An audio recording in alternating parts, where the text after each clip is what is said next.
my husband called me and said, Mom had an accident while traveling abroad. She won't be able to come back for a while. I was so shocked that I froze. Don't worry. I'll go there right away. It sounded reasonable, but I was utterly confused because I was at my in-laws' house at the time, and my mother-in-law, Mary, was sitting next to me, drinking tea. She heard the conversation and smirked, signaling me to hang up the call. I'll make sure he never comes back to America again. There was a shocking truth behind my husband's strange behavior. I married my husband, Tom, who is 2 years older than me, 3 years ago. I have a gentle personality and enjoy making handmade accessories and small items. However, my husband always looked at my hobby with disdain. What's so fun about making this trash? It's so trivial and pointless. He would say, laughing. But when a friend suggested I post pictures of my work on social media, they quickly became very popular. I decided to open an online shop, and my items sold out so quickly that I couldn't keep up with the demand. To my delight, my mother-in-law became a huge fan of my handmade items. Living far away, she would email me every time she saw my work on social media, saying, "That's cute," or "This is lovely." On the other hand, my husband had no interest in handmade items. Instead, he was very trendy and well-informed, always wanting to look stylish and dressed up. Hey, I'm thinking of buying a new foreign car. Which one do you think is good? Whenever he hears that a friend has bought a new car, he spreads out a sports car magazine and consults me. You always say that, but you never stick with anything, whether it's guitars, surfing, or skateboarding. I pursed my lips, thinking of the mountain of instruments and gear gathering dust in the storage room. Come on, it's not like I'm spending beyond my savings. With that, I had no words to counter, not wanting to take away his enjoyment, so I didn't complain any further. But one day, Tom brought a huge problem to our doorstep. Wanting more money to play with, he borrowed $5,000 from a friend and got caught in an investment scam. His friend was furious and stormed into our house, shouting, "Pay me back right now." Even if you say that, I don't have any money left. Catherine, help me. Caught between Tom's angry friend and my pleading husband, I had no choice. I handed over the money I had painstakingly earned from my online shop to repay his debt. Wow, you made quite a bit of money with those little trinkets, didn't you? This is no time to be impressed. Tom, please learn from this and don't do anything reckless again. With a sigh, my husband made a suggestion. I've learned my lesson from this. So, I have an idea. What is it? Why don't we create a joint account and save money for our future? We might have kids, and we'll need money for their education. I did want children, so we decided to put half of our income into a joint account for savings. I'll keep the passbook. I can't wait to see the balance grow. From then on, Tom would often look at the passbook and nod with satisfaction. He would smirk again. Was he imagining a bright future as the money grew steadily? I thought he was managing the account responsibly. At least, until that moment. One day, after we had started saving, I received a call from my mother-in-law. I have something to talk about. Can you come over? Let's chat over some tea. Sure, I'd love to. I quickly agreed and decided to visit my in-laws' house while my husband was at work. My mother-in-law's house is an hour's drive from ours, so we don't see each other often. However, she has a bright and straightforward personality, making her very enjoyable to talk to. I admired her and wanted to age gracefully like her. That afternoon, she welcomed me warmly into her home. As we were having tea and snacks, she suddenly whispered to me, Tom will probably call soon, but don't let him know I'm here. "What do you mean?" I tilted my head in confusion, but she just smiled silently and changed the subject back to small talk. Then, my phone rang, and my husband's name appeared on the screen. It was really Tom calling. What could he want? I looked at my mother-in-law, who smiled and put her finger to her lips, signaling me to stay quiet. I nodded and answered the call as usual. Catherine? Where are you right now? Just doing some shopping. What's up? Something terrible has happened. Please stay calm and listen. Tom lowered his voice and spoke seriously, taking a deep breath. Mom had an accident while traveling abroad. She won't be able to come back for a while. What? Is that true? Yes, I'm heading overseas right away. I'll manage with the clothes I have there, but I'm really worried about Mom. I blinked in surprise and looked at my mother-in-law sitting next to me. Then why is she here? Seeing my confusion, my mother-in-law smirked. She gestured for me to hang up the phone without saying a word, so I pretended to understand and ended the call. I knew it. I'll make sure he never comes back to America again. Wait, what? What does this mean, Mary? When I tugged on her sleeve, she finally explained the whole situation to me. The day before, my mother-in-law had received a mysterious message from her son. It read, "Are you ready to head overseas tomorrow night? We're going to invest in a local casino and make a fortune. I'll tell my wife that Mom had an accident so I can go abroad without any issues." It seemed he had sent it to the wrong person, and realizing his mistake, he quickly deleted the message. However, my mother-in-law had already read it and sensed something was off. She took a screenshot of the message just in case. Thanks to her, I was able to see his suspicious message. Investing in an overseas casino is dubious at best and often a scam. I told him to stop doing such things, but he hasn't learned his lesson at all. I couldn't help but hold my head in my hands. Moreover, upon closer inspection, the message contained something even more alarming at the end. What is he thinking? This is unforgivable. This is too much. Catherine, I'm really sorry for my foolish son. I'll help you. Let's teach him a lesson together. And so, I teamed up with my mother-in-law to get back at my husband. We hurried back to my house and started searching through Tom's study. We found plenty of evidence of his misdeeds. As I watched them, I gradually became more and more angry until I exploded with rage. I've had enough. I'm going to corner him completely. In that case, I have a little idea. She shared her plan with a mischievous smile, like a child who had thought of a prank. That might work, I said, smiling at her good idea.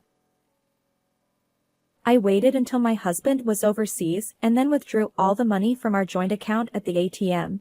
Now he can't withdraw any money. He won't have any funds to invest in his shady business. He must be in quite a predicament with no money over there. Additionally, I contacted the credit card company and suspended the family card. When my handmade business started to take off, Tom said, I want the credit card sign-up points. I'll buy a ukulele with the points. and made a family card in my name. Since then, he had been using the family card exclusively, and the bills were coming to me. Now was the perfect time to stop the credit card. Until this day, I had been warning him about his reckless card usage, but it was finally time to take action. After waiting for about 15 minutes, Tom called me repeatedly. When I ignored the calls, he sent a flood of messages saying, "The card has been stopped, and I can't stay at the hotel. Help me, and I can't withdraw any money. What should I do?" However, my mother-in-law didn't seem to care at all. It's almost dinner time. Shall we order some sushi? Oh, I have some good Japanese sake. It was a gift. My mother-in-law and I happily prepared the sake and enjoyed our meal while watching a drama together. The next day, my husband hurriedly returned to America. When he came home, he looked exhausted and disheveled. My mother-in-law and I greeted him with a nonchalant welcome back. Why is Mom here? Tom was so shocked to see his mother that he almost fell over. It's strange, isn't it? Your mom was supposed to have had an accident overseas. I interjected. Well, that might have been a misunderstanding. He laughed awkwardly, left his luggage in the hallway, and casually sat down on the living room sofa to relax. Enough with the nonsense. I chased after my husband, cornering Tom as he tried to brush off the situation. Did you really think you could fool me with just one phone call? You and Mom never see each other. Since when did you two get so close?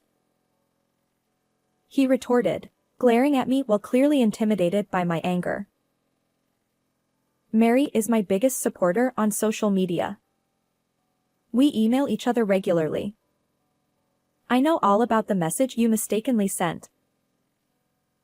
Wait a minute. So you knew from the start? Realizing that my mother-in-law and I had become close, my husband ground his teeth in frustration. So it was you, Catherine, who stopped the bank account and credit card.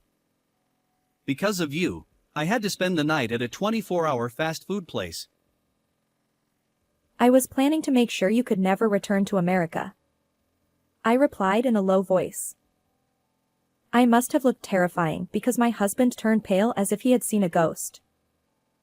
Then, to drive the point home, I laid out the evidence my mother-in-law and I had gathered on the table in front of the sofa. There were printed copies of the mistaken message he sent to his mother and the fraudulent investment contracts. I told you, didn't I? Stop doing these things without consulting me. But I heard that investing in overseas casinos would be profitable. It was for our future. I looked at my husband, who was nervously laughing, with a cold stare. Then, can you explain this? The next piece of evidence I presented was the transaction statement from our joint account. He had transferred $50,000 to an overseas account without my permission. I took out the screenshot of the message my mother-in-law had prepared again. At the end of the message, it said, "We have money saved under the guise of education funds. This will make us a fortune." Tom had used our important savings as investment funds.